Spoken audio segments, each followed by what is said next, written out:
अस्सलाम वालेकुम। उम्मीद है आप सब खैरियत से होंगे। मैं हूं शिराज और आज है हमारे लेक्चर की पहली वीडियो। इस वीडियो में हम क्या कवर करेंगे? इस वीडियो में हम कुछ बेसिक चीज़ें कवर करेंगे जिसमें आता है बुक कीपिंग और अकाउंटिंग, फाइनेंशियल अकाउंटिंग और मैनेजमेंट अकाउंटिंग क्या होती है और उसमें क्या फ़र्क है, और फाइनेंशियल स्टेटमेंट्स क्या होते हैं और उसके कंपोनेंट्स क्या हैं। इससे पहले कि हम इन चीज़ों की तरफ चलें, मैं आप लोगों से कुछ चीज़ एक्सपेक्ट करता हूँ और उसमें सबसे पहली चीज़ ये है कि भैया आप लोगों ने रट्टा नहीं मारना। अगर आप लोग रट्टा मारोगे तो समझो आपकी लाइफ पूरी की पूरी आउट ऑफ सिलेबस चलेगी। ठीक है, क्योंकि लाइफ में रट्टा नहीं चल सकता इस प्रोफेशनल करियर में। इसको करना है तो समझ के करना है भाई, डेडिकेशन से करना है, वरना मत करो भैया। ना टाइम बर्बाद करो, ना टाइम ज़ाया करो, ना पैसा बर्बाद करो। या तो करो, सही से करो, प्रोफेशनल लेवल पे करो, कॉन्सेप्ट्स को समझो, चीज़ को अंडरस्टैंड करो, उसकी इम्प्लीमेंटेशन को समझो, या फिर मत करो। मैं क्यों बोल रहा हूँ ये बात? क्योंकि मैंने अपने 10 साल के करियर में काफ़ी सारे लोग ऐसे देखे हैं जो कि क्वालिफाइड हैं, अच्छे खासे क्वालिफाइड हैं, लेकिन उनको कॉन्सेप्ट्स क्लियर नहीं है। ठीक है, उनको कॉन्सेप्ट्स क्लियर नहीं है, उनको नहीं पता होता कि स्पेसिफिक ट्रांजैक्शन को कैसे डील करना है। क्यों नहीं पता होता? क्योंकि उनको कॉन्सेप्ट्स नहीं क्लियर होते। तो भैया आप अगर सीए में कर रहे हो या सीए कर रहे हो या एसीसीए कर रहे हो तो आपके लिए सबसे इम्पॉर्टेंट जो चीज़ है वो ये है कि आप अपने कॉन्सेप्ट्स क्लियर रखो। ठीक है, आपके कॉन्सेप्ट्स क्लियर होंगे। देखो, आपने पहले सीढ़ी जो है ना, पहले सीढ़ी पे आपने बनाई नहीं, पहले 2-3 सीढ़ी आपने बनाई नहीं, आप चौथे पाँचवीं सीढ़ी पे चढ़ोगे तो गिरोगे ही ना हर बारी। तो आपने क्या करना है कि जो बेसिक जो पहले की 3-4 सीढ़ियाँ हैं ना आपकी, वो आपने बहुत मजबूत बनानी है। ठीक है, अगर वो आपने मजबूत बना ली तो समझो कि आपके जो प्रोफेशनल करियर में जो आपकी ग्रोथ के चांसेस है ना वो मल्टीप्लाई बाय 10 हो जाते हैं। क्योंकि जब आप किसी अकाउंटिंग किसी भी कंपनी में जाते हो तो सबसे ज़्यादा क्या चीज़ यूटिलाइज होती है? सबसे ज़्यादा ये चीज़ यूटिलाइज होती है जो कि आपके बेसिक अकाउंटिंग कॉन्सेप्ट्स हैं। बाकी सारी चीज़ें इंसान कर लेता है। देखो, फॉर एग्जांपल मैंने एक रिपोर्ट बनानी है। ठीक है, मैंने एक रिपोर्ट बनानी है। अब उस रिपोर्ट के लिए इम्पॉर्टेंट चीज़ क्या है? उस रिपोर्ट के लिए इम्पॉर्टेंट चीज़ है वो डाटा जिसकी बेस पे मैंने वो रिपोर्ट बनानी है। अब अगर मुझे ये नहीं पता कि भाई वो जो डाटा मैंने मेंटेन किया हुआ है वो ठीक है या नहीं, तो क्या मैं अपनी रिपोर्ट पे रिलाई कर सकता हूँ? ऑफ कोर्स नहीं कर सकता। लेकिन ये बात मुझे तब समझ आएगी ना जब मुझे पता होगा कि भाई ये डाटा ठीक नहीं है। ठीक है, अगर मुझे ये नहीं पता कि भाई ये डाटा ठीक नहीं है तो मैं तो रिपोर्ट भी बना दूंगा, मैं कहूँगा रिपोर्ट भी ठीक है। तो जब कोई और आके फिर आपके देखेगा, फिर उसके लिए वो जो मसला बनता है वो बहुत बड़ा होता है। ठीक है, जब कोई और आके देखता है कि भाई ये क्या खिचड़ी बनी हुई है। क्योंकि मैंने अपनी लाइफ में बहुत सारे ऐसे एग्जांपल्स देखे हैं, कबाड़ बना होता है चीज़ों का, कुछ नहीं क्लियर होता, कोई ट्रांजैक्शन किधर पोस्ट, कोई किधर पोस्ट, कोई किधर, जिधर दिल करता है पोस्ट कर देते हैं। क्यों? क्योंकि समझ नहीं होती। और फिर जो है उसको साफ़ करना पड़ता है, क्लीन करना पड़ता है, बुक्स को सेट करना पड़ता है। क्योंकि अगर आप उसको सेट नहीं करते हैं ना तो आपकी जो आगे की स्टेटमेंट्स है ना, जो आपका आगे का रिकॉर्ड है वो ख़राब हो जाता है सारा। मैं क्यों इतना टाइम ले रहा हूँ इस चीज़ पे? क्योंकि ये प्रॉब्लम मैंने बहुत ज़्यादा देखी है और आप लोगों ने नहीं करना ये चीज़। आप लोगों ने समझना है, सीखना है, सीख के करना है, समझ के करना है, अंडरस्टैंड करना है। रट्टा नहीं मारना मेरे भाई, सिर्फ पास होना नहीं होता, समझना होता है। अगर आप ग्रो करना चाहते हो ना लाइफ में तो फिर तो आप समझ के करो। और अगर आप कहते हो कि नहीं मुझे एक मीडियोकर लाइफ चाहिए, मुझे टेंशन नहीं है खली वली, बस मैं एक सिंपल एक छोटी सी सीनियर पोजीशन पे ओके हूँ, तो फाइन, आप बेशक रटा मार लो, कोई प्रॉब्लम नहीं है। लेकिन अगर आप चाहते हो कि आप लाइफ में ग्रो करो, सीएफओ लेवल तक जाओ, सीईओ लेवल तक जाओ, तो मेरे भाई फिर इन चीज़ों को समझो। और जिस बंदे को इस चीज़ की समझ होती है ना वो वाकई उन लेवल पे जा सकता है। ठीक है, तो ये चीज़ बहुत ज़रूरी है। दूसरी बात, इस कोर्स को ये जो मैं पढ़ा रहा हूँ ये सिर्फ आप लोगों के समझाने के लिए, ठीक है, कॉन्सेप्ट क्लियर करने के लिए। आपकी अपनी टेक्स्ट बुक होगी जो कि आपको इशू की गई होगी। देखो, वो पढ़ना आपको ज़रूरी है क्योंकि आपने पास भी होना है, सिर्फ समझना नहीं है, पास भी होना है, क्लियर भी करना है, सर से टेंशन भी उतारनी है। तो उसके लिए सबसे इम्पोर्टेंट क्या है कि आप लोग जो हो थ्योरी पढ़ो। बहुत सारे लोग थ्योरी को इग्नोर कर देते हैं। थ्योरी को इग्नोर करना एक बहुत बड़ी बेवकूफ़ी है। क्योंकि बहुत सारी चीज़ें ऐसी होती हैं जो कि सिर्फ़ और सिर्फ थ्योरी में कवर होती हैं, वो क्वेश्चंस वगैरह में कवर नहीं होती, प्रॉब्लम्स वगैरह में कवर नहीं होती। लेकिन वो जो थ्योरी है वो आपको बहुत ज़्यादा हेल्प करती है क्या, उस प्रॉब्लम को सॉल्व करने में। ठीक है, तो मैं आपसे ये नहीं कह रहा कि आप थ्योरी को रट्टा मारो, मैं आपसे ये कह रहा हूँ कि आप जब ये कॉन्सेप्ट पढ़ो ना तो थ्योरी को पढ़ो, उसको समझो। ठीक है, उसको समझो, उसमें हाईलाइट करो कुछ ऐसे पॉइंट जो इसमें कवर नहीं किए। ठीक है, आप आपकी जो भी टेक्स्ट बुक है आप उसको फॉलो करो। आप उसको फॉलो करोगे तो ही आप एग्ज़ाम क्लियर कर पाओगे। सिर्फ और सिर्फ इस बेस पे आप क्लियर नहीं कर सकोगे। मैं आपको बताता हूँ वजह क्या। फॉर एग्जांपल आपके पास एमसीक्यूज़ आते हैं, तो एमसीक्यूज़ में मेजॉरिटी चीज़ें वो लोग थ्योरी से उठाते हैं। अगर आपने थ्योरी पढ़ी है तो वेल एंड गुड, आप सही आंसर दे पाओगे। आपने थ्योरी नहीं पढ़ी, आप सही आंसर नहीं दे पाओगे। कुछ क्वेश्चन कॉन्सेप्चुअल होते हैं, कुछ क्वेश्चन जो होते हैं थियोरेटिकल होते हैं। तो अगर आपने थ्योरी नहीं पढ़ी तो थियोरेटिकल क्वेश्चन में आप मार खाओगे। तो इसलिए थ्योरी पढ़ना भी बहुत ज़रूरी है। तो ये दो बातें हैं जिसको अपने जहन में रखना है। ठीक है, और थ्योरी एक बुक से मत पढ़ना। ठीक है, आप अपना जो लर्निंग का स्कोप है ना उसको वाइड रखना। अपना कोर कॉन्सेप्ट एक बुक से लो, उसको जो है ना रेजर शार्प कर लो, उसको बहुत ज़्यादा जो है ना क्लियर कर लो। जब वो बिल्कुल क्लियर हो जाए फिर आप कोई और टेक्स्ट बुक उठा लो। ठीक है, फिर उसमें पढ़ लो एडिशनल इन्फॉर्मेशन के लिए, ताकि आपका वो जो कॉन्सेप्ट है ना वो वसी हो, वो स्पेसिफिक कुछ स्पेसिफिक डायमेंशंस पे जो है ना वो फिक्स ना हो। आप 2-3 किताबें पढ़ोगे, उसमें 2-3 डिफरेंट किस्म के सिनेरियोज होंगे जो कि आपको हेल्प करेगा आपके कॉन्सेप्ट को वाइड करने में, जो कि फिर इंटर्न्स आपको हेल्प करेगा रियल लाइफ में भी और आपके एग्ज़ाम में भी। तो ये चीज़ें भाई जहन में रखनी है अकाउंटिंग या किसी भी ऐसी प्रोफेशनल क्वालिफ़िकेशन करने के लिए। मतलब ये चीज़ें आपके लिए बहुत इंपॉर्टेंट है। तो चलो स्टार्ट करते हैं हमारे पहले टॉपिक से, जो कि है बुक कीपिंग और अकाउंटिंग में क्या फ़र्क है और ये होता क्या है बेसिकली। देखो जी, बुक कीपिंग जो होता है ना वो सिंपल ये है कि आपने कोई भी ट्रांजैक्शन रिकॉर्ड की है। अभी आपने टेंशन नहीं लेनी, आपको मैं सारी टर्मिनोलॉजी आपको समझाऊंगा। ठीक है, आपने सिंपल क्या, आपने मिसाल के तौर पे दुकानदार को देखा होगा। ठीक है, उसके पास एक रजिस्टर होता है, वो उसमें लिख रहा होता है कि भाई ये इतना बेचा मैंने, ये इतना बेचा, ये इतना बेचा, ये किया, ये वो किया, इसको इतना देना, इसको इतना देना। तो ये जो रिकॉर्डिंग कर रहा है ना इसको कहते हैं मेरे भाई बुक कीपिंग। ठीक है, इसको कहते हैं बुक कीपिंग कि वो रिकॉर्ड रख रहा है हर एक चीज़ का कि भाई इतना देना, इतना लेना, इतना बेचा, इतना ख़रीदा, इतना फ़ायदा हुआ, इतना नुकसान हुआ। अकाउंटिंग क्या होता है? अकाउंटिंग बेसिकली ये जो मैं रिकॉर्ड कर रहा हूँ ना इसको तरतीब देने को अकाउंटिंग कहते हैं। ठीक है, इसको एक स्पेसिफिक तरतीब से रखना, इसको मैनेज करना, मेक श्योर वो सही जगह पर रिफ्लेक्ट हो रहा हो, इसको कहते हैं अकाउंटिंग। ठीक है, तो ये बेसिक सा फ़र्क है। लोगों को फ़र्क नहीं पता होता कि बुक कीपिंग और अकाउंटिंग में क्या फ़र्क है।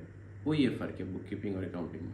ठीक है, और जो यूएस वगैरह वाली साइट्स होते हैं वहाँ पे अकाउंटेंट बेसिकली उन लोगों को कहते हैं जो आपके टैक्स रिटर्न सबमिट करते हैं। अब वो टैक्स रिटर्न किस बेस पे होते हैं? वो टैक्स रिटर्न आपकी फाइनेंशियल स्टेटमेंट्स वगैरह के बेसिस पे होते हैं, इसलिए उनको अकाउंटेंट्स कहते हैं। और जो नॉर्मल जो ट्रांजैक्शंस को रिकॉर्ड कर रहे होते हैं उनको बुक कीपर्स कहते हैं। ठीक है, जो कि मैं भी इस लेवल पे काम कर चुका हूँ बुक कीपिंग के लेवल पे। ठीक है, और मैं अभी भी करता हूँ। तो हम बेसिकली क्या करते हैं, हम रिकॉर्ड करते हैं ट्रांजैक्शंस को, मैनेज करते हैं हर एक चीज़ को। फिर जो है अकाउंटेंट जो है जो टैक्स रिटर्न सबमिट करते हैं, जिनको जो CPAs होते हैं, सर्टिफाइड पब्लिक अकाउंटेंट्स। तो ये मेरे भाई एक छोटा सा डिफरेंस है बुक कीपिंग में और अकाउंटिंग में। अब दूसरी चीज़ हम जो डिस्कस करेंगे वो ये है कि फाइनेंशियल अकाउंटिंग क्या होती है और मैनेजमेंट अकाउंटिंग क्या होती है। देखो भाई, सबसे बड़ा जो फ़र्क है वो ये है कि फाइनेंशियल अकाउंटिंग बाहर के लोगों को दिखाने के लिए होती है, मैनेजमेंट अकाउंटिंग अंदर के लोगों को दिखाने के लिए होती है। अब इससे क्या मतलब है? देखो, आपने बहुत सारी बड़ी बड़ी कंपनीज़ का नाम सुना होगा, बहुत बड़ी बड़ी कंपनी। जिस तरह अगर मैं पाकिस्तान में बात करूँ तो अटक रिफाइनरी है। ठीक है, उसके अलावा जो है पेप्सी है फॉर एग्ज़ाम्पल, कोका कोला है। ठीक है, इस तरह की मल्टीनेशनल कंपनीज है, यूनिलीवर कंपनीज है। इन कंपनीज़ के अकाउंट्स आप खोल के देख सकते हो।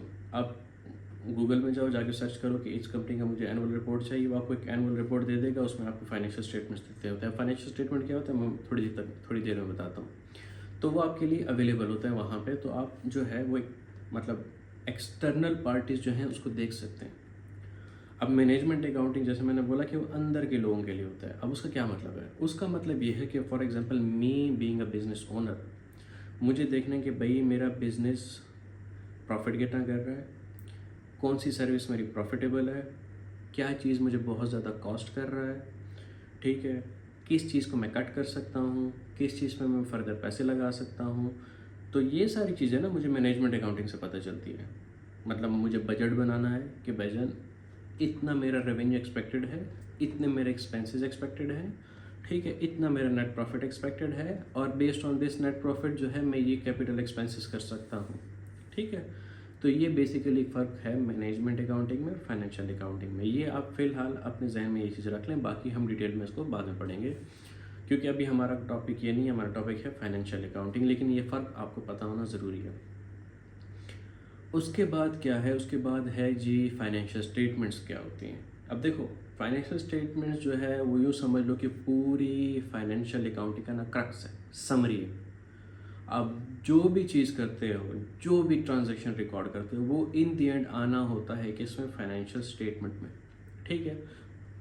फाइनेंशियल स्टेटमेंट्स में क्या होता है? आपकी बैलेंस शीट होती है, आपकी प्रॉफिट एंड लॉस स्टेटमेंट होती है, आपका कैश फ्लो स्टेटमेंट होता है, ठीक है, आपका डिप्रिसिएशन स्केड्यूल होता है, आपकी इक्विटी स्टेटमेंट होती है, ठीक है, जो बेसिकली 4-5 स्टेटमेंट्स हैं, ये होती हैं, ठीक है। लेकिन जो सबसे ज़्यादा इंपॉर्टेंट, जो सबसे ज़्यादा वाइडली यूज्ड होती है, वो होता है आपकी बैलेंस शीट और आपके प्रॉफिट एंड लॉस। अब ये होता क्या है, इसमें इंक्लूडेड क्या होता है, ये बात की बात है। लेकिन मैं आपको ये बता दूं कि इसमें इसके कंपोनेंट्स में 5 आइटम्स हैं। एक आपका एसेट, एक आपकी लायबिलिटी, एक आपकी इक्विटी, एक आपके इनकम और एक आपका एक्सपेंस। देखो, इनकम और एक्सपेंस तो क्लियर है, ठीक है। जो आप पैसे कमा रहे हो वो आपका इनकम है, जो आप उस पैसे कमाने के लिए जो आप खर्चा कर रहे हो वो आपका एक्सपेंस है, ठीक है। अब एसेट क्या है, इक्विटी क्या है, लायबिलिटी क्या है? एसेट वो चीज़ है ना भाई, कि जिसके लिए मतलब जो चीज़ आप लेते हो, आप उसको ओन करते हो, और आप उस चीज़ को उस बिजनेस में रेवेन्यू मतलब इनकम जनरेट करने के लिए इस्तेमाल करते हो, ठीक है। अब फॉर एग्जांपल ये मेरे पीछे पीसी पड़ा हुआ है, ठीक है, इसको मैं कहता हूँ ये मेरा एसेट है। क्यों है ये मेरा एसेट? पहली बात, क्या मैं इसको ओन करता हूँ? यस, मैं इसको ओन करता हूँ। क्या मुझे इसको यूज़ करने का राइट है? यस, बिल्कुल मुझे इसको यूज़ करने का राइट है। क्या मैं इससे इनकम जनरेट करता हूँ? यस, इसमें मैं काम करके इनकम जनरेट करता हूँ। ये डायरेक्टली या इनडायरेक्टली मेरी इनकम से रिलेटेड है, ठीक है। ये 3 कंडीशन ये मीट कर रहा है, ये मेरा एसेट है, ठीक है। एक, मैं उसको ओन कर रहा हूँ, मुझे उसको यूज़ करने का राइट है, और वो मेरी इनकम जनरेट करने में यूज़ होता है। फॉर एग्जाम्पल ये अपार्टमेंट जिसमें मैं रह रहा हूँ, ठीक है, फॉर एग्जाम्पल अगर ये मेरा है तो ये मेरा एसेट है, ठीक है, क्योंकि मैं इसके अंदर बैठ के काम कर रहा हूँ, ये भी इनडायरेक्टली कंट्रीब्यूट कर रहा है मेरी इनकम में, जिस तरह आपका ऑफिस होता है, ठीक है। अगर वो आपका है तो एसेट है, और अगर आपका नहीं है तो वो एक्सपेंस है। क्यों? क्योंकि फिर आप रेंट देते हो, आप ओन नहीं करते उस चीज़ को, फिर आप रेंट देते हो उस चीज़ का। लायबिलिटी क्या होती है भाईजान? लायबिलिटी सिंपल अल्फाज में ये है कि भाई आपने किसी के पैसे देने, ख़त्म हो गई बात, ये लायबिलिटी है। मैंने आपके पैसे देने भाई, ये लायबिलिटी है, ठीक है। अच्छा, इक्विटी क्या होती है? इक्विटी ये होती है कि यूँ समझ लें कि जो सरमाया बच जाता है ना ओनर के पास, जिसके लेने हैं उससे लेने के बाद, और जिसके देने हैं उसके देने के बाद, जो सरमाया बच जाता है, आसान शब्दों में उसको इक्विटी कहते हैं, ठीक है। जो आपका है सीधा सीधा उसको इक्विटी कहते हैं, जो ओनर का है सीधा सीधा उसको इक्विटी कहते हैं, कि ओनर के हिस्से में क्या आ रहा है वो इक्विटी है उसकी।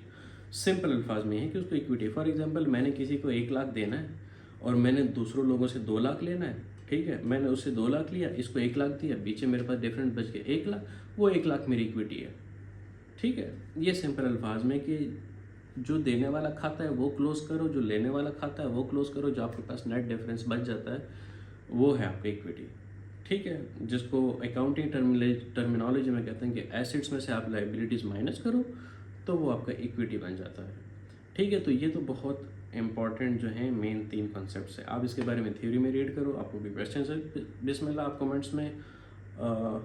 कमेंट्स में आप दो। फिर हम क्या करेंगे कि हम एक स्पेशल वीडियो बनाएंगे जिसमें मैं आपके क्वेश्चंस को आंसर करूँगा, ठीक है।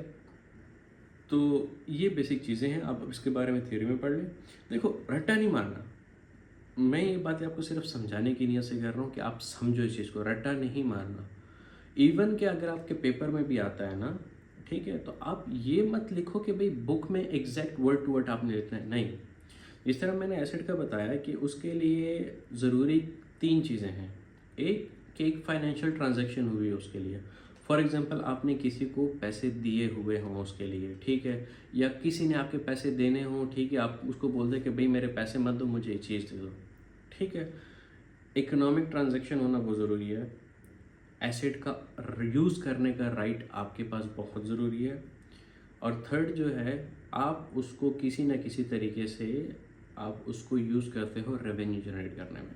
ये 3 बेसिक कंडीशंस है एसेट्स की, और सिमिलरली यही 3 कंडीशंस है लायबिलिटी की, कि किसी से आपने सर्विसेज ली, ठीक है, आपने उसको पैसे देने हैं। मतलब कोई भी ट्रांजैक्शन हुई जिसकी बेस पे आपने उसको पैसे देने हैं, तो ये आपकी लायबिलिटी है, ठीक है। तो भाई ये बेसिक कॉन्सेप्ट्स हैं। आप इस चीज़ों को रीड करें, समझें, कमेंट्स में मेंशन करें कि भाई आपको क्या चीज़ समझ नहीं आई। और अगर आप कहते हो कि मैं आपको ये चीज़ें लिख दूँ, तो भी मुझे बता दो। मैं एक सिंपल, बहुत बेसिक और बहुत सिंपल वे में आपको जो है मैं लिख के एक PDF वर्ड जो है मैं आपके साथ शेयर कर दिया करूँगा। मुझे कोई प्रॉब्लम नहीं है, ठीक है। तो नेक्स्ट वीडियो हम डालेंगे 2 दिन बाद, 1 दिन बाद आई मीन। तो मिलते हैं नेक्स्ट वीडियो में। अब नेक्स्ट वीडियो में हम क्या पढ़ेंगे कि फाइनेंशियल स्टेटमेंट्स होती क्या हैं और ट्रांजैक्शन के टाइप्स क्या होते हैं, ठीक है। और थोड़ा सा हम जो है इसको, मतलब ये तो सारा थियोरेटिकल था, थोड़ा सा मैं आपको ये प्रैक्टिकली बताऊंगा कि होता क्या है, दिखाऊंगा भी आपको, ठीक है। मतलब जिन कंपनीज में मैं काम करता हूँ उसकी भी मैं आपको फाइनेंशियल स्टेटमेंट्स दिखा दूंगा, ठीक है।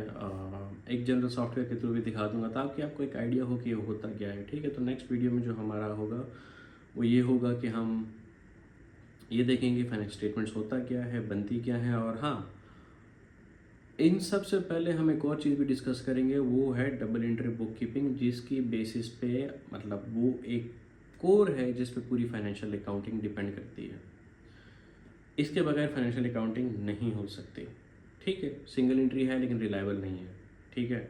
डबल एंट्री कॉन्सेप्ट होता क्या है, कैसे यूटिलाइज होता है, डेबिट क्या होता है, क्रेडिट क्या होता है, ये सारी चीज़ें जो है ना, ये जब मैं नेक्स्ट वीडियो में आपको बताऊंगा कि डेबिट और क्रेडिट क्या होता है, और ये जो एसेट लायबिलिटी इनकम एक्सपेंसेस है इसकी नेचर क्या होती है, ये जब मैं आपको बताऊंगा ना, तो आपको समझ आएगा कि डबल एंट्री बुक कीपिंग क्या होती है। अभी आपके लिए सिर्फ ये टर्मिनोलॉजी समझना बहुत ज़रूरी है कि भाई बुक कीपिंग क्या है, अकाउंटिंग क्या है, फाइनेंशियल अकाउंटिंग किसको कहते हैं, मैनेजमेंट अकाउंटिंग किसको कहते हैं, एसेट क्या है, लायबिलिटी क्या है, इक्विटी क्या है, इनकम क्या है, एक्सपेंसेस क्या है। आप इसके बारे में पढ़ें, इसको मज़ीद समझें, ठीक है, इसको अपने जहन में बिठाएं। नेक्स्ट वीडियो में इंशाल्लाह मिलते हैं, ठीक है, जिसमें मैं आपको बताऊंगा कि डबल एंट्री बुक कीपिंग क्या होती है और ये डेबिट क्रेडिट क्या होते हैं, और जो ये 5 कंपोनेंट्स हैं, asset liability equity income expenses, इनकी नेचर क्या होती है, ठीक है। और फिर मैं बताऊंगा कि भाई फाइनेंशियल स्टेटमेंट उससे कैसे बनते हैं, ठीक है, और ट्रांजैक्शन की टाइप्स क्या होती है, ठीक है। तब तक अपना ख्याल रखिए। इस चैनल को, अगर आपको वीडियो पसंद आई तो इस चैनल को प्लीज़ लाइक करें, शेयर करें, सब्सक्राइब करें। मेरी पूरी कोशिश है कि मैं जो हूँ ये पूरी सीरीज़ बनाऊँ, फंडामेंटल से स्टार्ट करूँ, फिर FR1 पे जाऊँ। जो FR1 में इसलिए बोल रहा हूँ क्योंकि मैंने खुद पढ़ी हुई है, तो मेरे जहन में बैठी हुई है, जिसका मतलब ये है, कहने का मतलब ये है कि फंडामेंटल से फिर थोड़ा सा एडवांस, फिर उसके बाद FR2 जो होता है फिर उससे थोड़ा सा एडवांस, ठीक है।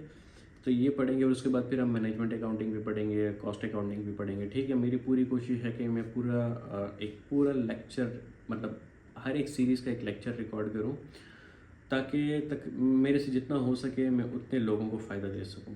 तो प्लीज़ अगर आपको ये वीडियो अच्छी लगी, प्लीज़ लाइक करें, शेयर करें, सब्सक्राइब करें, और अपने दोस्तों को भी बताएं इस चैनल के बारे में। तब तक अपना ख्याल रखिए। अल्लाह हाफिज़।